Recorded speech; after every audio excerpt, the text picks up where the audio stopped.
चलिए देखिए बच्चे, एक हमने इलस्ट्रेशन लिया और इस इलस्ट्रेशन के थ्रू मैं बहुत कुछ समझाने की कोशिश करूंगा, क्योंकि मैं डायरेक्ट थ्योरम्स पे एकदम रट्टाफिकेशन वाले पे नहीं आऊंगा।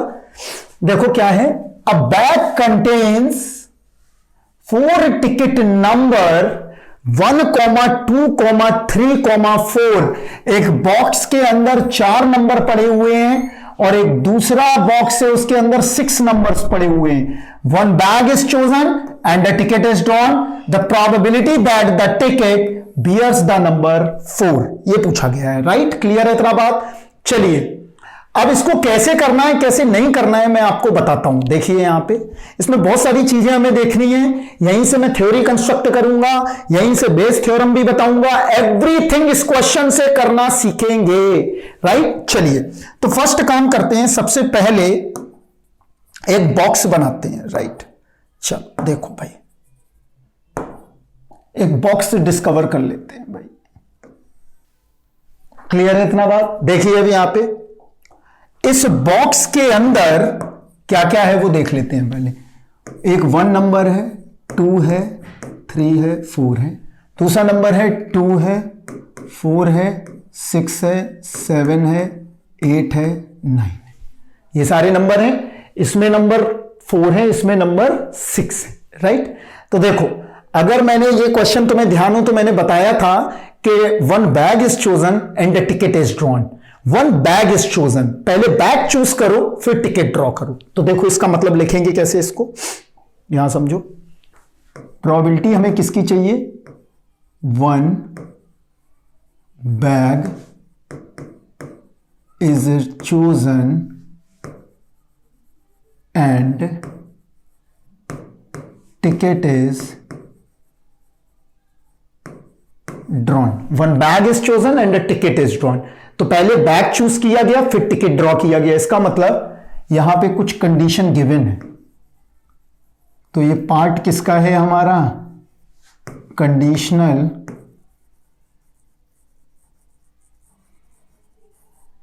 प्रोबेबिलिटी का पार्ट है। राइट, चलो आगे बढ़ते हैं, देखते हैं। अब यहां पे ये कंडीशनल प्रोबेबिलिटी के पार्ट में चला गया। ठीक है, तो इसका अगर फंडामेंटली आंसर निकालते तो कैसे निकलता? देखो, प्रोबेबिलिटी 1 बैग इज, पहले लॉजिक से निकालते हैं, is chosen and ticket is drawn बराबर क्या होगा? देखो हमने तुम्हें बता चुके हैं, बार बार एक्सप्लेन नहीं करूंगा मैं, यहां समझो, फिर से समझ लो एक बार भाई। पहले बैग चूज कर लो, तो बैग चूज करने की प्रोबेबिलिटी क्या होगी? हमारे पास 2 ही बैग है, बैग 1 है और बैग 2 है। एक बैग 1 है, एक बैग 1 है और एक बैग 2 है। तो बैग 1 और बैग 2 करने की प्रोबेबिलिटी क्या होती है? बैग 1 और बैग 2 की प्रोबेबिलिटी हाफ हाफ हो जाएगी। तो क्या आ गया? हाफ हाफ हो गया। अब हाफ में से 4 नंबर निकालो, तो ये आ गया 1/4 और ये भी आ गया 1/4। इसको मल्टीप्लाई कर दिया, यहां प्लस कर दिया, इसको मल्टीप्लाई कर दिया, ये सॉरी ये 1/6। राइट, तो ये आ गया 5/24। यही आया था आंसर। लेकिन ये लॉजिकली आंसर है, this answer is a logically correct. Right,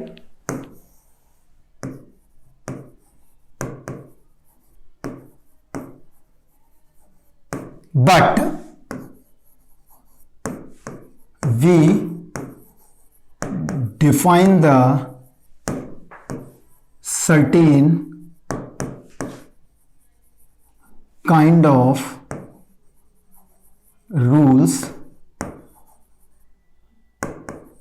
behind the this probability। right, कि क्या रूल हैं? सर्टेन काइंड्स, हमें यह देखना है कि भाई इसके अंदर क्या रूल वर्क कर रही हैं, आखिर इसकी मैथमेटिक्स क्या है। हमें गणित पता नहीं है, इसकी मैथ्स पता नहीं है। अगर हमें इसकी मैथमेटिक्स पता चल जाए तो we define the rule, generalised rule. अगर हमें पता चल गया है कि भाई फोर्स को लगाने पे एक्सीलरेशन में दिक्कत आती है, तभी तो हमें पता चलता है F = ma। राइट, हमने एक मैथ्स लिख दी है। और F इक्वल एम ए, भाई कहीं भी लगाओ, गाड़ी में लगाओ, सैटेलाइट में लगाओ, कहीं भी लगाओ, हम लगा सकते हैं। तो हमें कोई एक रूल डिजाइन करना है। अगर हम रूल डिजाइन कर दें तो फिर हम काम के आदमी बन जाएंगे। तो देखते हैं भाई, काम के आदमी बनने के लिए हमें क्या करना पड़ेगा। अब देखो भाई, यहां समझो काम का आदमी कैसे बना जाएगा। देखो यहां एक सर्टेन काइंड ऑफ रूल्स बनाते हैं। तो देखो, मैं एक वर्किंग डायग्राम आपको बताता हूं, इस डायग्राम से रिलेटेड आप हमेशा बहुत सारी चीजें कर पाओगे। तो देखो एक डायग्राम बनाते हैं।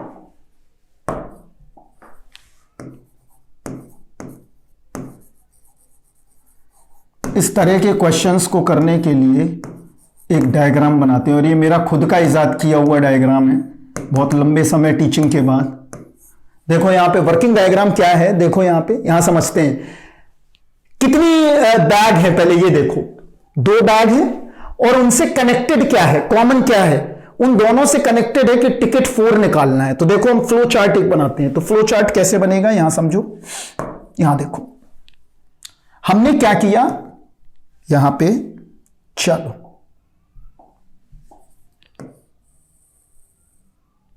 राइट, हम यहां से स्टार्ट करेंगे किसको, सिस्टम को। राइट, क्लियर है, हमने सिस्टम को स्टार्ट कर दिया। ये स्टार्ट हो गया हमारा सिस्टम। राइट, क्लियर है, दिस सिस्टम इज स्टार्ट। और हमारे इस सिस्टम में कितने बैग हैं, 2 बैग हैं, और दोनों बैग से हमें टिकट 4 निकालना है। ऐसा भी हो सकता था कि बैग 3 भी हो सकते थे, तो बैग 1, बैग 2, बैग 3 हो जाता, उन तीनों से भी बॉल निकल सकती थी। या ऐसा भी आ सकता है कि अगर हम किसी एग्जाम को देने गए तो वहां पे 3 तरह की चीजें हो सकती हैं, या तो आदमी जानता होगा क्वेश्चन का आंसर, या उसको गेस करेगा, या करेगा ही नहीं। क्लियर है, तो वो 3 ही इवेंट हो गई। या अगर वो करने वाली स्थिति में नहीं है तो उस इवेंट को हटा दें, तो या तो गेस करेगा या जानता होगा। तो 2 ही इवेंट बनी, और दोनों केस में क्या होगा, आंसर करेक्ट होगा। क्लियर है इतना बात, क्यों, क्योंकि अगर जानता होगा तब भी आंसर करेक्ट होगा, और गेस करेगा और ईश्वर की कृपा रही आप पे तब भी आंसर करेक्ट हो सकता है। तो देखो अब इसका मतलब यह है कि हमारे पास 2 इवेंट बन रही हैं। 1 इज अ बैग 1, यहां देखो समझो, यहां 2 इवेंट बन रही हैं। 1 is a bag 1 and second is a bag 2, is right, second is a bag 2। तो देखते हैं, बनाते हैं इवेंट भाई। यहां देखो, क्लियर, राइट, ये डायग्राम है हमारे पास।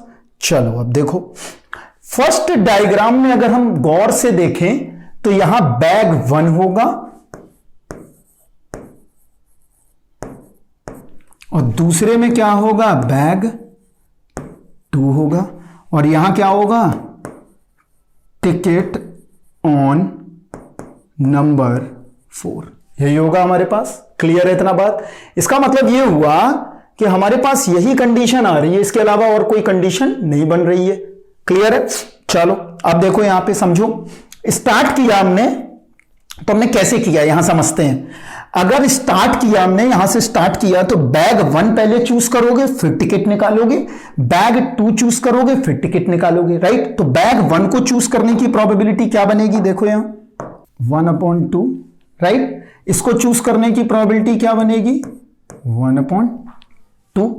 बैग 1 से टिकट 4 निकालोगे तो बैग 1 में कितने एलिमेंट हैं, 4 एलिमेंट हैं, तो यहां क्या बनेगा, 1/4 बनेगा। बैग 2 में कितने एलिमेंट हैं, 6 एलिमेंट हैं, कितने एलिमेंट हैं, 6 एलिमेंट हैं, तो यहां 1/6 बनेगा। बैग 1 ये वाली इवेंट और ये वाली इवेंट, ये दोनों वर्किंग टुगेदर है। क्लियर है, तो ये और ये भी क्या है, वर्किंग टुगेदर है। क्लियर है, इतना बात समझ में आया। अब आगे बढ़ते हैं, ये दोनों वर्किंग टुगेदर हैं, ये भी वर्किंग टुगेदर हैं।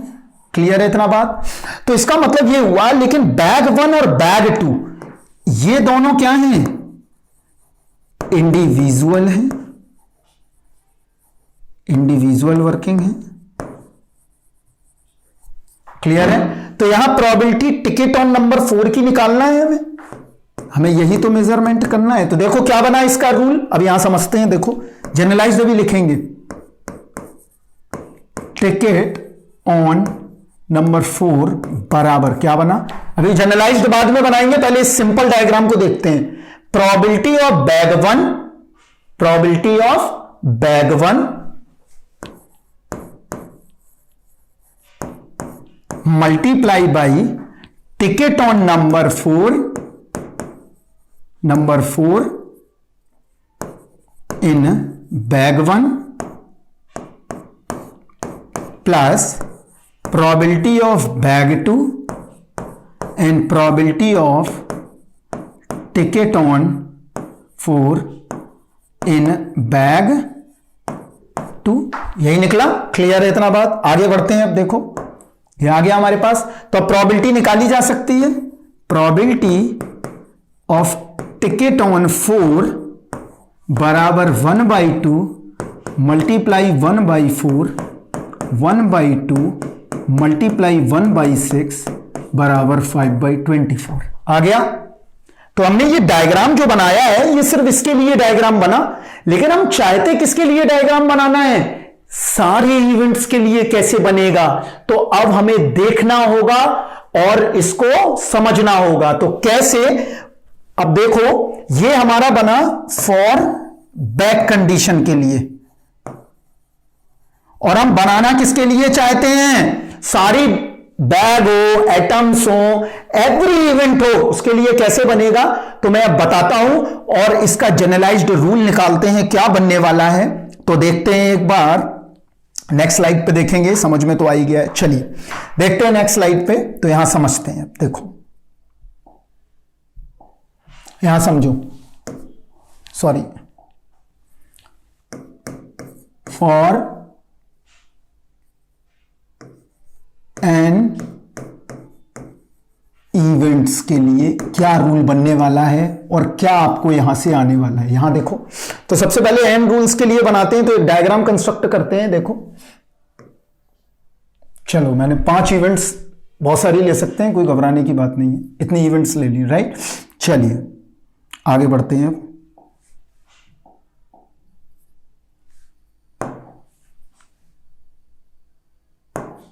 देखिए अब यहां छोटे छोटे ब्लॉक बना लेते हैं,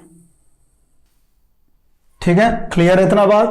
तो हमारे पास सारे ब्लॉक्स अवेलेबल हैं, सारे बन गया। अब देखो इन सारी इवेंट से एसोसिएटेड एक इवेंट होगी। हमने क्या किया, जहां पे स्टार्ट किया, देखो डायग्राम बनाने का तरीका क्या है, मैं लिखता हूं यहां पे, आपको ये सीखना है एनी हाउ, जिससे कि विजुलाइज कर पाओ चीजें, वरना कॉपी में कुछ भी उल्टा सीधा लिखते रहते हो और आंसर कुछ निकाल भी नहीं पाते हो। तो उससे बेटर है डायग्राम से विजुअलाइजेशन आपको होगा अच्छे ढंग से। चलो अब देखते हैं क्या है। देखो तो हमने सारी इवेंट बना दी हैं। हो सकता है बैग 1 और बैग 2 की जगह हम क्या ले सकते हैं, E1 event, E2 event, E3 event, E4 event और EN इवेंट्स। एन इवेंट्स के लिए कर दिया हमने, for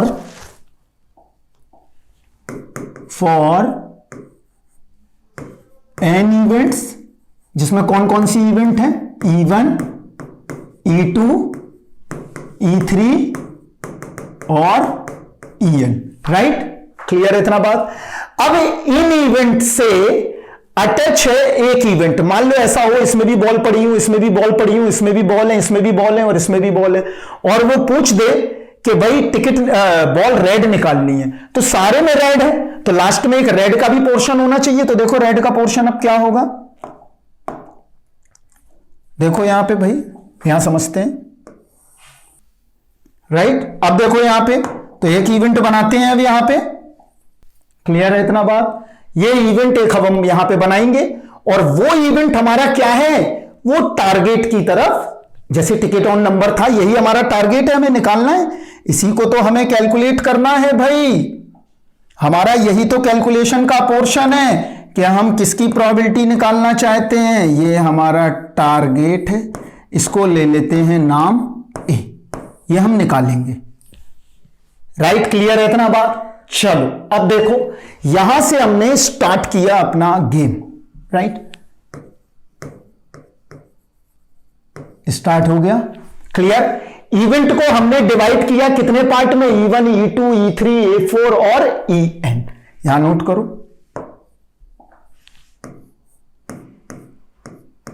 E1, E2, E3, E4 और En। राइट, सारी इवेंट आ गई। ऐसा समझ लो करंट फ्लो हो रहा है, तो मतलब प्रोबेबिलिटी हो रही होगी। यहां आगे बढ़ते हैं। अब देखो, अब हमें टारगेट की प्रोबेबिलिटी निकालना है। मैं इंटरेस्टेड हूं किसकी प्रोबेबिलिटी निकालने में, प्रोबेबिलिटी ऑफ टारगेट। यही तो निकालना था हमें, टिकट ऑन नंबर 4 ही तो निकालना था। इसको दिमाग में ऐसे मेजर कर लो, back 1, back 2, back 3, back 4, back 5, और ये है यहां पे हमें किसी एक कॉमन प्रोबेबिलिटी निकालना है। तो ये प्रोबेबिलिटी निकालने के लिए हमें रूल लिखना था। अभी तो हमने रीजनिंग से बता दिया, लेकिन हमें रूल कैसे लिखना है हमें ये पता करना है। राइट, तो देखो यहां पे कैसे पता करेंगे, अब यहां समझ लेते हैं। देखो यहां ये जो प्रोबेबिलिटी यहां से जब स्टार्ट किया तो हमने बैक 1 की प्रोबेबिलिटी लिखी थी, ध्यान से समझना। तो इसको नाम दिया प्रोबेबिलिटी ऑफ E1। इसको नाम क्या दे दिया, प्रोबेबिलिटी ऑफ E1। इसको नाम क्या दिया, प्रोबेबिलिटी ऑफ E2। इसको नाम क्या दिया, प्रोबेबिलिटी ऑफ E3। इसको नाम क्या दिया, प्रोबेबिलिटी ऑफ E4। इसको नाम क्या दिया, प्रोबेबिलिटी ऑफ En। आ गया हमारे पास probability of E1, probability of E2, probability of E3, probability of E4। Right, वही काम कर रहे हैं देखो प्रीवियस स्लाइड्स में। यहां देखो, इसको E1 ले लेते, इसको E2 ले लेते, इसको A ले लेते। राइट, आगे बढ़ो। अब देखो, तो हमें यही काम करना है। अब देखो हमारे पास क्या है, E1, इसका मतलब E1 इज ऑलरेडी अकर्ड। यहां पे हम क्या लिख सकते हैं, देखो यहां पे E1 इज ऑलरेडी अकर्ड। अब देखो आगे होने वाला क्या है, तो अब हम क्या लिखते थे, अगर याद हो कि ए हमारा आगे जाने वाला है, इसका मतलब E1 पहले हो चुका है। तो जो हो चुका है, यहां समझो, जो हो चुका है यहां देख लो, ये अकर्ड है और ये अकरिंग है, ऊपर वाला। यही तो था हमारा, ये वाली प्रोबेबिलिटी ऑलरेडी हो चुकी है, इसका मतलब बैग चूज हो चुका है, और नंबर कौन सा निकालना है, 4। ऐसे समझ लो। क्लियर है इतना बात। तो आगे बढ़ लेते हैं। तो ये प्रोबेबिलिटी किसकी आ जाएगी, अब यहां देखो, probability of A by E1। Right, तो यहां पे हम ये लिख सकते हैं P A upon E1 is occurring. Clear है इतना बात। तो पहला मिल गया हमें। चलो अब दूसरे की तरफ बढ़ते हैं। तो A बाई E1 आ गया हमारा। अब आगे बढ़ लेते हैं। देखो A बाई E1 मिल गया, अब आगे E2 हो चुका है और A की तरफ जा रहा है। इसका मतलब ये हुआ, ऐसे समझ लो, यहां करंट फ्लो हो चुका था, इसके बाद अब आगे जाना है, तो क्या होगी उसकी probability, P A upon E2 हो गया। क्लियर है इतना बात। आगे अब बढ़ते हैं, यहां क्या आ गया, P A अपॉन E3 आ गया। क्लियर है इतना बात। आगे बढ़ते हैं, क्या मिला, P A बाई E4 आ गया। राइट, और यहां क्या मिल गया, P A बाई En आ गया। राइट, क्लियर है इतना बात। ये सारी चीजें हमारे पास अवेलेबल हो गई। अब आगे बढ़ लेते हैं। अब देखो क्या है उसमें, ये भी हम बता देते हैं कि E1, सारी कंडीशन देख लो, E2 E3 is independent events. एक एक बात में लिख रहा हूं यहां पे इसीलिए आपके लिए। क्लियर है, आ गया। अब हमें किसकी प्रोबेबिलिटी चाहिए है, हमें प्रोबेबिलिटी चाहिए है टारगेट की। तो टारगेट की प्रोबेबिलिटी कैसे मिलेगी, अब देख लेते हैं भाई। हमें निकालना है प्रोबेबिलिटी ऑफ टारगेट। तो यहां देखो, प्रोबेबिलिटी ऑफ टारगेट। राइट, इसको हमने ए नाम दिया था, बराबर क्या बनने वाला है, अब देखो यहां पे, यहां समझो, P E1 और A बाई E1 ये दोनों एक दूसरे पे डिपेंडेंट है, पेयर वाइज। ये पेयर और ये दोनों का पेयर डिपेंडेंट है, लेकिन सारी क्या है, इंडिपेंडेंट है। तो यहां देखो क्या बना, P of E1 multiply by P of A by E1। Clear है, आ गया हमारे पास first, plus P of E2, देखो मैथ्स आ गई, 12th याद कर लो अगर याद होगा तो, E2 प्लस, इसको मैं ऊपर पहुंचा देता हूं आपके लिए, राइट। इसका मतलब क्या था मैं लिख देता हूं एक बार, कुछ भी छोड़ नहीं रहे हैं हम। Occurring upon occurred, and this is, इसको हमने क्या लिया था,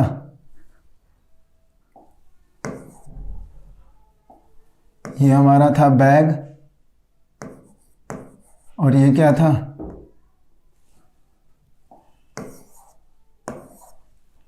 ये क्या था हमारा टिकट, और ये क्या था बैग, यही तो था।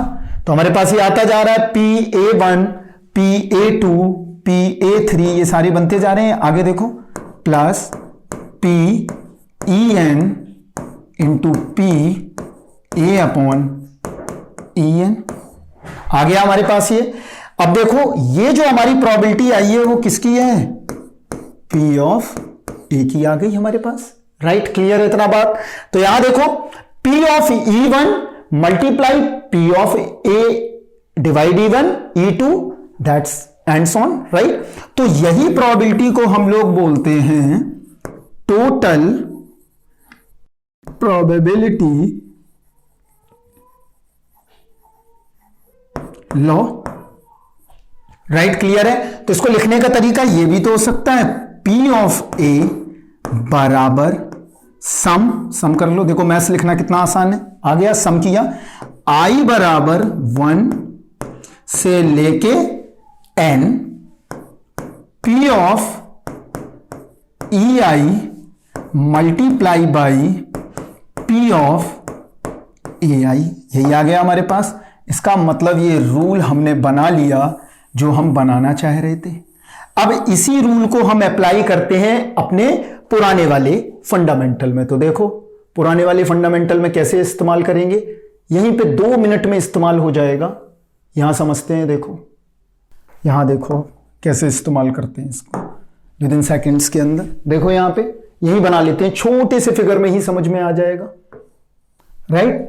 नेक्स्ट स्लाइड्स पे बनाते हैं, ज्यादा बेहतर होगा। क्लियर है इतना बात। तो हमारे पास ये रूल निकल के आ गया क्या, कि अगर हमें टोटल प्रोबेबिलिटी निकालना हो जो कि डिपेंडेंट और कंडीशनल प्रोबेबिलिटी जिसमें इन्वॉल्व है, तो उसमें हम कैसे निकालेंगे, P of E1 multiply P of A by E1, P of E2 multiply by P of A by E2, EN और समथिंग। तो अब इसी को रूल को हम अप्लाई करते हैं अपनी क्वेश्चंस में, राइट। तो हमने जो क्वेश्चन लिया है उसमें अप्लाई करके देखते हैं भाई क्या बनेगा। यहां समझते हैं, देखो क्लियर है। देखो हमने जो प्रीवियस स्लाइड्स में बताया, एक बार फिर से देखो, यहां हमने जो ये डायग्राम कंस्ट्रक्ट किया है, क्या है कि अगर हमारे पास pairwise n independent events हैं, right, A by E1, A by E2, A by E3, A by EN, they multiply by, तो अगर याद आ गया होगा कि ये A बाई E1 ऐसे नहीं आया, 12th में ऐसे पढ़ लिया, रट लिया, A बाई E1, ये ऐसे आया है जैसे हमने आप लोगों को बताया है अभी, ये A बाई E1 हमारा उसी तरह से निकला हुआ है। अब हम नेक्स्ट में देखते हैं कि हम कैसे कंस्ट्रक्ट करेंगे इसको, A बाई E1 वगैरह को, वो देखते हैं। अब यहां देखो यहां पे कैसे करना है। अब डायग्राम थोड़ा अच्छे से बनाते हैं, बड़ा जगह भी है अभी। चलो देखो यहां से मैंने स्टार्ट किया, राइट। ये हमारा क्या था, बैग 1, इसको नाम क्या दे दिया, E1। ये क्या था हमारा, बैग 2, इसको नाम क्या दे दिया, E2। और ये क्या था हमारा, target, that means ticket on 4, और इसको नाम क्या दे दिया, ए, राइट। क्लियर है इतना बात। चलिए अब आगे बढ़ते हैं। देखो यहां समझो अब कैसे निकालेंगे। देखो ये हो गई प्रोबेबिलिटी ऑफ E1, E1 कितना आ गया आप बताओ, 1/2। यहां कितना मिल गया, प्रोबेबिलिटी ऑफ E2 वो क्या आ गया, 1/2। प्रोबेबिलिटी ऑफ, अब डायरेक्ट कर सकता हूं, A/E1, that means E1 is already occurred and A/E1 is occurring and this is 1/4 and P A/E2 is 1/6। अब हमें किसकी प्रोबेबिलिटी चाहिए, ए की। तो घबराने की अब कोई जरूरत ही नहीं है, इजीली निकाल लोगे। देखो क्या निकल के आने वाला है, यहां समझते हैं। देखो तो क्या निकल के आया, क्या निकल के आएगा, देखो प्रोबेबिलिटी ऑफ ए बराबर probability of E1 multiply by probability of A/E1 plus probability of E2 into multiply by probability of E2। Clear है इतना बात, क्लियर। ए और E1 डिपेंडेंट है, ये क्या है हमारा, ये इतना डिपेंडेंट केस है। ये भी क्या है हमारा, ये भी डिपेंडेंट केस है। लेकिन अगर हम कंबाइंड करके देखें तो टोटली क्या है हमारा, ये इंडिपेंडेंट इवेंट्स हैं। तभी तो हमने क्या किया है, प्लस कर रखा है। तो घबराने की कोई बात नहीं है, जैसा पूछा जाएगा वैसा हम करना होगा हमें, राइट। चलो आगे बढ़ लेते हैं। तो देखो अब हमें P ऑफ ए निकालते हैं। P ऑफ ए बराबर P of E1 P of A/E1, बार बार लिखने का मतलब ही यही है कि आपको समझ में आए। E2 P ऑफ A/E2 तो क्या मिला, 1/2 multiply 1/4 1/2 multiply 1/6 and this is 5/24 is the answer. निकल आया हमारा, क्लियर है इतना बात।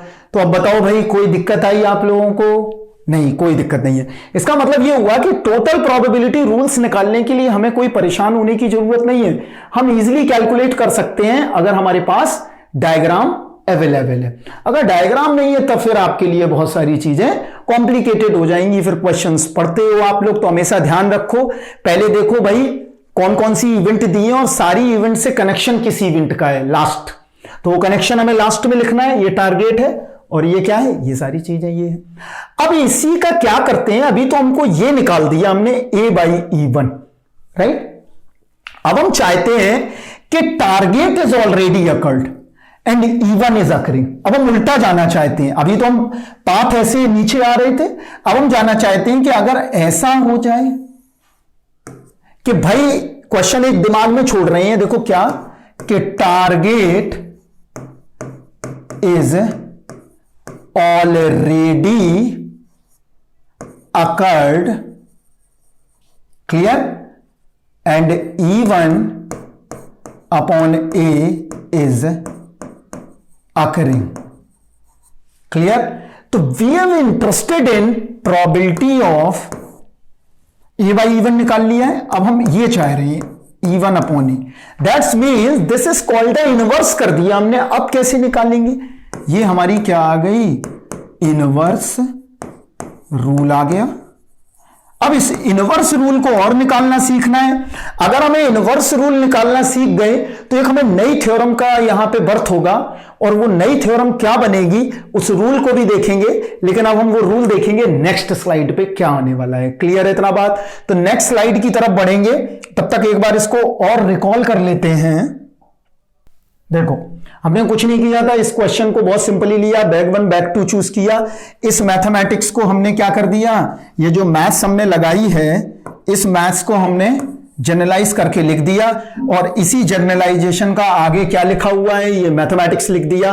और ये बहुत ही इंपॉर्टेंट थ्योरम है जिसको बोलते हैं total probability theorem for dependence events, pair wise dependent, right, कि ये पेयर वाइज क्या है, डिपेंडेंट है। और पेयर को अगर हम ऐड करेंगे सारे पेयर को तब ये क्या है, पॉजिटिव लेगी। क्यों, क्योंकि E1 इस पे डिपेंडेंट है, इन दोनों को साथ में काम करना है, तो हमने ये लिख रखा है। इन दोनों को साथ में काम करना था, ये लिख रखा है, और सबको क्या कर दिया, ऐड कर दिया, क्योंकि E1 का E2 से कोई मतलब नहीं है, E2 का E1 से कोई मतलब नहीं है, राइट। अब हम इंटरेस्टेड किस टाइप की प्रॉब्लम में हैं, अब हम ये निकालना चाहते हैं, ये हमारे पास क्या है, क्वेश्चन मार्क। तो अब अगर ये निकालना सीख गए तो एक नई तरह की थ्योरम्स का बर्थ होगा, जिसको हम कोई नाम देंगे आगे चल के, अभी हम नहीं बता रहे हैं, आगे देखेंगे कि किस तरह की थ्योरम्स का बर्थ होने वाला है। क्लियर है इतना बात? चलिए ओके, देखते हैं नेक्स्ट ये कैसे निकालें, ये कैलकुलेट कैसे करें। ओके चलो देखो बच्चों, अब हमने क्या बताया कि हमने A/E1 ये तो आ गए, अब लेकिन हम क्या चाहते हैं कि E1/A जो हमें इनवर्स रूल है ये क्या देगा, ये क्या कोई एक नई प्रोबेबिलिटी की तरफ लिंक करेगा। देखते हैं यहां पे कैसे करेंगे। अब हम तो हम एक नए डायग्राम की तरफ बढ़ते हैं तो बेहतर रहेगा हमारे लिए। तो देखो, फॉर एन इवेंट्स बनाते हैं डायग्राम अपना, वही जो अभी बनाया था हमने। देखो बच्चों, चलिए देखिए, यहां ऊपर से हम क्या करेंगे, वहां से स्टार्ट किया मान लो मैंने, राइट। और ये किसके लिए देख रहे हैं, E1, E2, E3, E4, En events, right? And E1, E2, E3, E4 and En are independent events, right? E1, E2, E3, En, right? And this is A. This is called a target. बच्चे ये क्या है हमारा, ये target है, right. अब देखो इसकी प्रोबेबिलिटी हमने क्या बताई थी,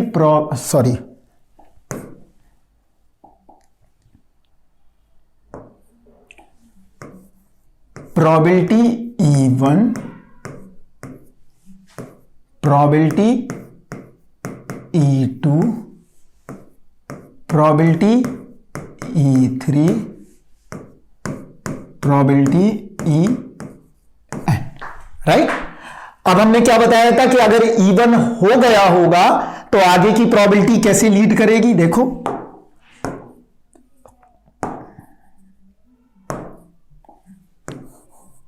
PA/E1, PA/E2, PA/E3, PA/En, right. Clear है इतना बात? आगे बढ़ते हैं। अब देखो यहां कुछ बहुत ही अच्छी एक थ्योरम्स जनरेट होगी, वो नाम नहीं बता रहा हूं, नाम बताने से गड़बड़ हो जाएगा मामला, राइट। तो ये तो हमने निकाल लिया था। अब देखो यहां पे हमने क्या बताया था, टोटल, सॉरी यहां लिखते हैं क्योंकि यहां पे जो आएगा वो लिखेंगे, टोटल प्रोबेबिलिटी रूल क्या होगा, हमने क्या बताया था, P(E1) मल्टीप्लाई बाई P(A/E1). तो यहां PA क्या होगा, P(E1) multiply PA/E1 plus P(E2) P(A/E2 plus P(E3) P(A/E3 plus and so on. तो इसको हमने कैसे लिखा था, टोटल जो टारगेट की प्रोबेबिलिटी है, टोटल टारगेट की प्रोबेबिलिटी कैसे सम के फॉर्म में लिख सकते हैं। तो देखो सम के फॉर्म में कैसे लिखेंगे बच्चे, यहां समझ लेते हैं, सिग्मा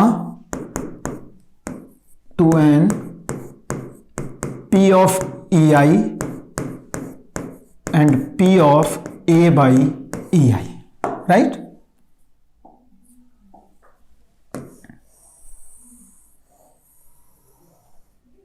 ये निकल आया था और इसी को नाम दिया उसने P(A).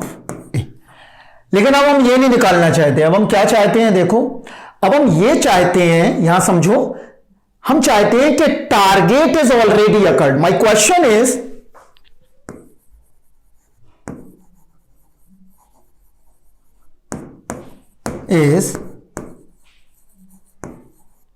target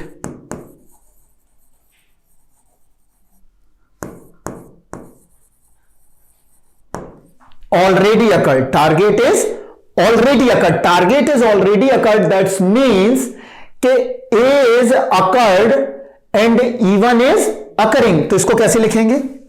Probability E1 upon A, ये निकालना चाहते हैं।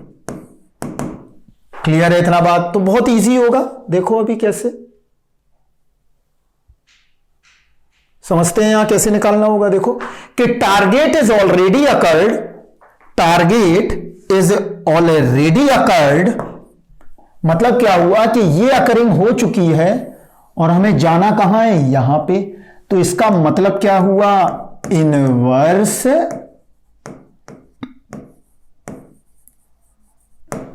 प्रोबेबिलिटी। यही क्या हुआ, इनवर्स प्रोबेबिलिटी। तो देखो कैसे करेंगे, इनवर्स प्रोबेबिलिटी कैसे निकालना है यहां समझते हैं। तो यहां समझो, इनवर्स प्रोबेबिलिटी के लिए क्या रूल लगना चाहिए यहां समझते हैं। देखो प्रोबेबिलिटी E1 अपॉन A बराबर, अब देखो जब E1 अपॉन A निकालने की बारी आई, इसका मतलब ये हुआ कि E1 अपॉन A तभी निकल सकता है, ये हमारा क्या है, ये फेवरेबल पाथ है। देखो यहां ध्यान से,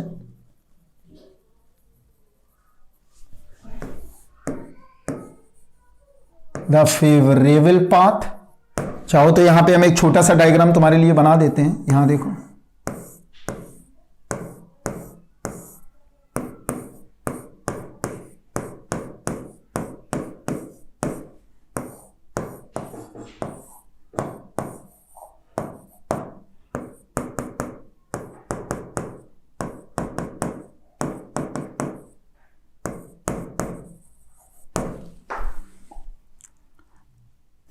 अब हम क्या चाहते हैं, ये चाहते हैं, this is inverse rule. Right, clear है कि टारगेट पहले अकर्ड हो चुका है और वो E1 से हो। जस्ट अ क्वेश्चन कि अ bag contains 4 ticket number and 6 ticket number और नंबर 4 निकालना। तो अब वो क्वेश्चन ये पूछ रहा है कि टिकट 4 हो लेकिन किससे हो, बैग 1 से हो। टिकट 4 हो किससे हो, बैग 2 से हो। अब ये पूछ रहा है तो कैसे आएगा, देखो ये हमारा क्या हो गया, फेवरेबल पाथ डिवाइड बाई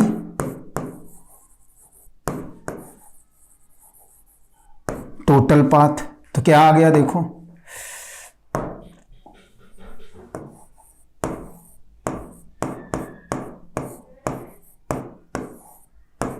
बराबर फेवरेबल क्या है हमारा, P of E1 multiply by P of A by E1। P of E1 multiply by P of A by E1 divide by total. तो टोटल पाथ क्या है हमारा, टारगेट की total probability है, हमने पहले से ही लिख रखी है। देखो यहां पे ये हमारा फेवरेबल हो गया, ये डिवाइड टोटल हो गया। तो टोटल में क्या है, सिग्मा I बराबर 1 to n probability of EI multiply by probability of A by E। Right, clear है इतना बात? क्लियर, ये आ गया हमारा। तो ये हमारी कौन सी प्रोबेबिलिटी निकल के आ गई है, देखो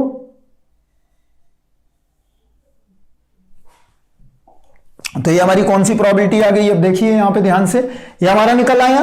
और यही क्या है, हमारी इनवर्स प्रोबेबिलिटी है। अब मान लो दूसरे केस के लिए पूछ दिया जाए भाई ये वाला, तब ये हमारा क्या हो गया, फेवरेबल पाथ।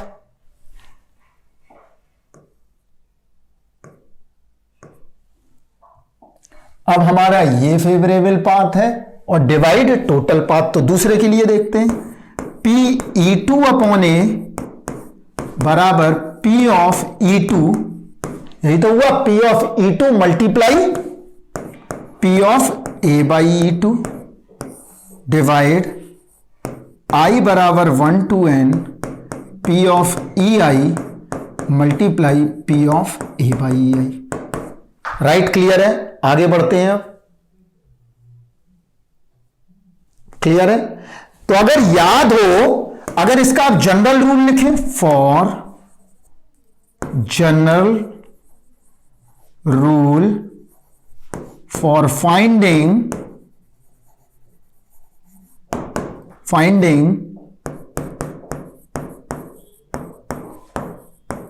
इनवर्स प्रोबेबिलिटी, तब क्या बनेगा? देखो जनरल रूल क्या बनेगा, यहां समझ लेते हैं। देखो जनरल रूल में क्या होगा, E I upon A, probability E I upon A बराबर probability E I, probability A by E I divide by P of E I into P of A by E I. अगर शायद याद हो तो इसी इनवर्स प्रोबेबिलिटी को हम बोलते हैं बेस थ्योरम। यही हमारा क्या निकल आया, बेस थ्योरम। तो कोई रटने की जरूरत नहीं है, इजीली आप कैलकुलेट कर सकते हो। क्लियर है इतना बात? तो ये हमने निकाल दिया, किसके लिए? जनरल रूल के लिए निकल आया। चलो अब वही क्वेश्चन जो हम अभी कर रहे थे बैग 1 और बैग 2 वाला, वो यहां पे कर सकते हैं। तो नेक्स्ट स्लाइड पे देखेंगे, ज्यादा बेहतर होगा। चलो नेक्स्ट स्लाइड पे देखते हैं। तो यहां देखो, याद है मेरे को, यहां समझते हैं। देखो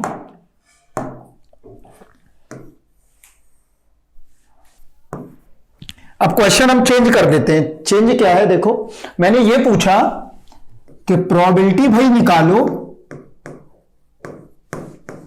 ticket on number 4 in bag 1। This is called a inverse probability. We have interested in inverse probability. देखो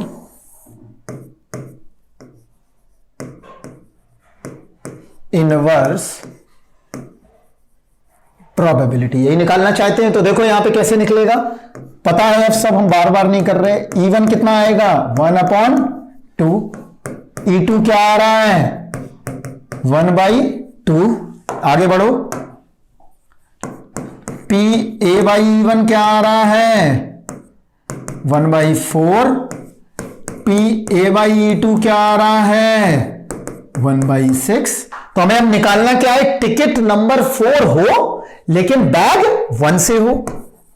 यही तो निकालना है। एक बार लिख देता हूं, ticket on 4 in bag 1। That means probability किसकी चाहिए हमें, ये ए था हमारे लिए, अब हमने रिवर्स कर दिया, E1/A। इसका मतलब क्या है, probability is already occurred, clear, and E1/A is occurring. Don't worry about that, सब लिखना सीख गए हो आप लोग। क्लियर है? E1/A is already occurred and E1/A is occurring. तो दैट्स मीन्स P E1/A बराबर, राइट, क्लियर। तो क्या होगा, अब देखो यहां पे, अब हमारे लिए भाई यही तो फेवरेबल पाथ है हमारा। This is called a favourable path. ये हमारा कौन सा पाथ है, फेवरेबल। और प्रोबेबिलिटी होती क्या है, number of favourable path, number ना लेके, favourable path divide by the total path, favourable outcome divide by the total number of outcomes. इसका मतलब अब हमें क्या निकालना है, प्रोबेबिलिटी E1/A निकालना है। तो देखते हैं कि प्रोबेबिलिटी E1/A बराबर फेवरेबल पाथ की प्रोबेबिलिटी क्या दी गई है, देखो, probability of E1 multiply by probability of A by E1। Probability of E1 multiply by probability of A by E1 divide by total probability. Total क्या है, E1 multiply A by E1,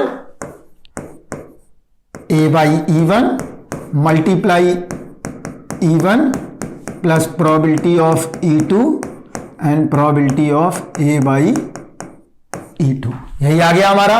तो इसको कैसे करेंगे अब देखो, और यही हमने क्या बताया है, यही हमारी इनवर्स प्रोबेबिलिटी है, और इसी को हम क्या बोलते हैं, बेस थ्योरम।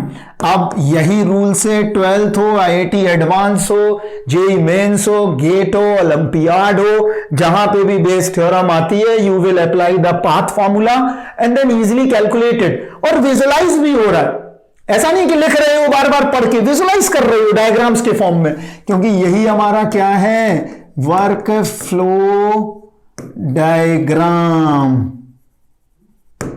राइट, क्लियर है। तो कैसे मिलेगा देखो, P E1 अपॉन A बराबर क्या मिला, E1 की probability 1/2 multiply by 1/4 divide by 5/24। तो कितना आ गया, 8 3/5 निकल आया हमारा इनवर्स रूल। अब आगे बढ़ते हैं।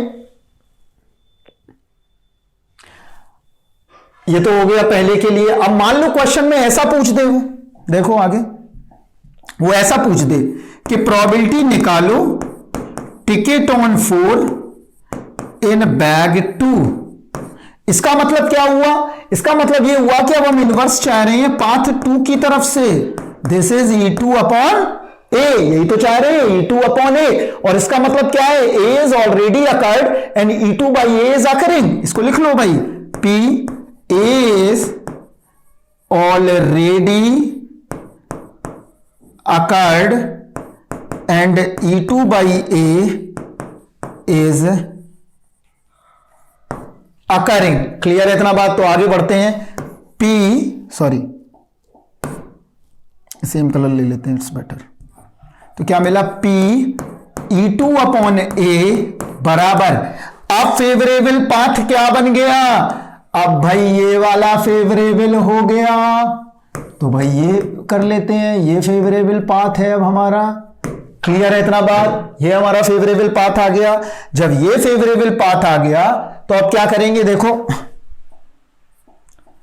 P of E2, P of A by E2, वही same favourable upon total, and total is P of A by E1, P of E1 plus P of A by E2 into P of E2।